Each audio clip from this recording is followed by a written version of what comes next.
So the whole reason I do Toycember as a whole month-long thing that doesn't just end after Christmas is because I kind of want it to be a fun, non-denominational thing anyone can enjoy. It's a little bit of extra bonus content as my thank you for all the support throughout the year, and to just kind of celebrate with everybody who has a holiday to celebrate this month.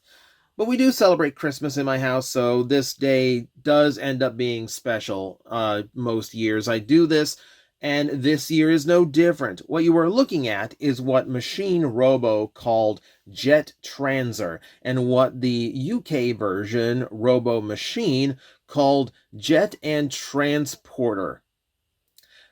I'm going to go with Jet Transer because it actually sounds cooler.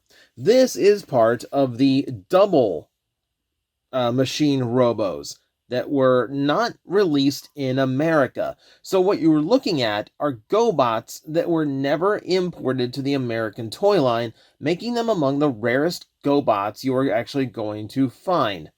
So this one, as you can see, it is an F-15 stacked up on top of a specially designed carrier truck, which I assume to transport it across naval or aviation bases and whatnot. Uh, either way, it's a pretty cool pair of vehicles, and if you've never seen one of these, you'll get the point here soon enough. Let me go ahead and disconnect, and we'll go ahead and focus in on the jet itself. We have stared at this model of jet for plenty of years for being a Transformer channel, but hey, it's one of the most popular jets of all time. It's absolutely iconic visual, and they've done a pretty good job replicating it here. It looks very, very clean. You've got, the U.S. Ironic being a Japanese toy, we have the U.S. Stars and stripes emblazoned on the side. Not going to question it, though, because these are the jets we used. A little bit of an emblem on the back. I will admit I am not familiar with said emblem. Do not know exactly what it means. I am not up on my aviation marks. What I can tell you is it's a really, really nice looking jet. There's a little bit of oddity to it. The center nose cone is die cast, so it's been painted, meaning it is not matching the rest of the jet very well. That's unfortunate. If I go down to the underside, you see it is exceptionally clean, and you have chrome missiles of different sizes on the underside. You can remove these. We're not going to, though, because I don't want to risk losing them. We also have the landing gear, which we'll need to fold up in order to get him into the robot mode. Yeah, it's a neat little jet. Not what you expect out of a Transformer, considering, it basically just looks like a perfect replica of the jet. No underkibble at all. And that's because this is going to be doing the bulk of the work for us. So the transport truck is a little bit more made up. It's really just a gigantic flatbed truck, more based and inspired by the actual vehicle that transports space shuttles to the launch pad. So there is your only sense of where this came from, a sense of realism. Admittedly, I'm sure vehicles like this exist for jets too. I'm just not familiar with them. I do think they would need more than 6 wheels in order to carry something that heavy, however. I will say about the wheels on this particular set, they are plastic. And that is important because most GoBots or Machine Robo toys use rubber wheels, which would be at high chance of disintegrating by now. So instead, a little bit more solid, a little bit more durable at the time. Speaking of, front end of this is die cast. You can see it's slightly off color from the rest of the toy, just to give you an idea of where the difference is. So I'm going to bring this guy back out. We got to get this transformed, and now you're going to see the whole point of this. So I'm going to separate the arms out like this and bring them out to the sides. We will figure out where they go later. The whole thing has to be extended out like so, and then dropped down. I can separate the legs now, if they will come undone for me. There we go. Very, very tight clip-in, which is a little bit nerve-wracking considering the age and rarity. I'm going to hinge up the legs like so that they are in the proper positions. And that basically does it. I can flip out the feet too, because he's going to need some stability here in a second. This is before they figured out we needed little grooves for our fingernails to catch on. So, You need to kind of wedge things around to make your own opening to get these things out. As you can see, they get to be quite stubborn sometimes. There we go. Alright, so you sit there for a second, and we will focus on the jet. This will not take long, however.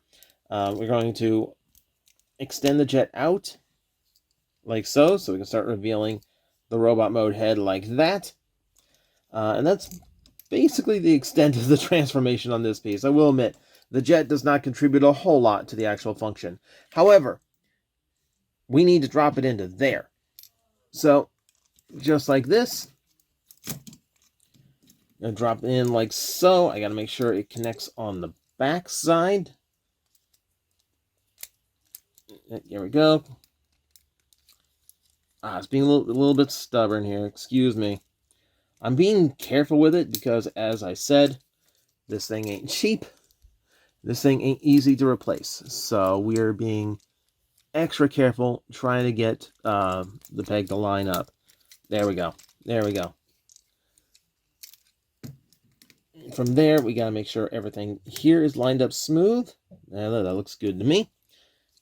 Just drop the arms down like that. There we go. So, pretty simple transformation. It is a GoBot after all.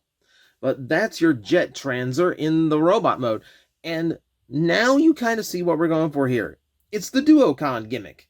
Except it's being done at a smaller size with better articulation and, frankly, better integration. I like how this kind of mixes things around. It's not just one stacked up on another. One makes legs, one makes arms. They actually do something a little bit to look like merge the aesthetics, which is actually a really neat little thing. The head is a little bit small on this guy. It gives you this look that he is like absolutely towering. And it's kind of like the usual Machine Robo GoBot style thing, where the head looks a little bit generic, but you know, it's got that signature chrome that really tells you where this came from. Overall, he does come up with a kind of lanky, large overall proportion shape to him. He looks like he would be a gigantic robot if he really did exist.